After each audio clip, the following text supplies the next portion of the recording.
Welcome back. Do you feel out of sorts, even depressed this time of year?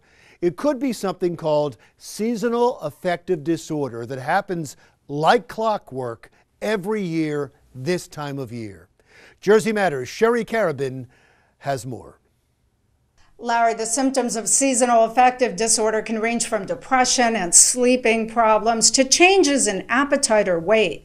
They generally begin in late fall or early winter and can last for months. The good news is, once the condition is diagnosed, it can be treated. I have to push myself to do things, knowing that it gets darker earlier. I really have to think about, doing stuff once it becomes dark outside, and the sleep pattern is all messed up. Union City resident Miriam Delatorre talks about what it's like to live with seasonal affective disorder, also known as SAD. Seasonal affective disorder is a subtype of a type of depression. Now, something that these individuals develop where they feel out of sorts and they feel symptoms of varying amounts of depression, particularly during the winter. But come spring and summer, most of these folks are back to being perfectly normal. A small handful of them sort of have symptoms of anxiety that can occur during the spring and the early part of the summer, but most of them, once the winter is transitioned off, feel better and come back to their usual selves. In addition to feeling depressed, patients with seasonal affective disorder may lose interest in activities they once enjoyed, have difficulty concentrating, or feel sluggish or agitated.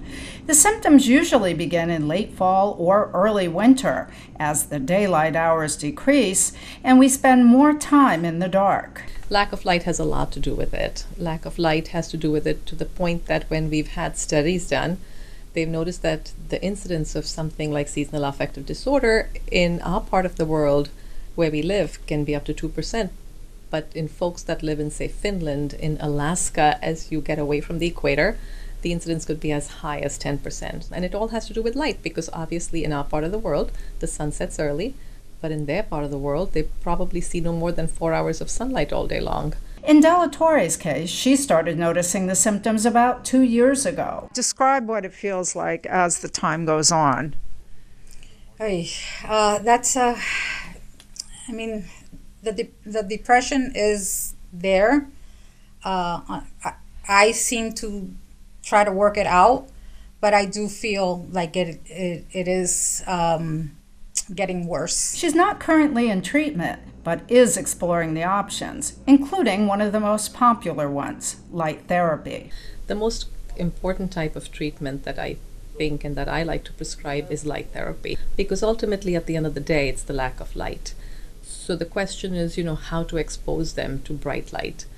Bright light could be, what we have here in this room, but this light sometimes is not potent enough. So they have photochromatic lights that are commercially available. They look like little boxes, and the patient can sit in front of the box, keep it at face level, have all that light get into the eye. It's not ultraviolet, it doesn't damage the retina. Dr. Mata says most people find light therapy works best first thing in the morning, while others use it at night. She says some patients also benefit from cognitive behavioral therapy, and a small number may need to go on antidepressants. I classify this into mild, moderate, and severe. Not that there's a classification, but I know folks that experience it once or twice and then either adapt to it or don't think twice about it because it's not so severe.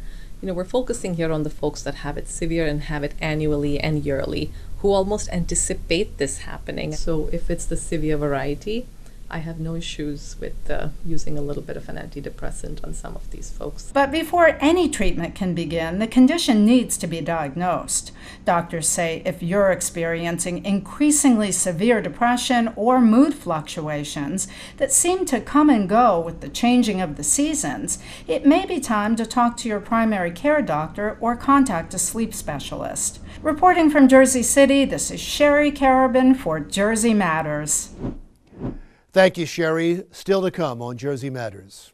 December really is the season of giving, and we met with one New Jersey family whose gift was brought right to their doorstep. We'll show you exactly what it was coming up next on Jersey Matters.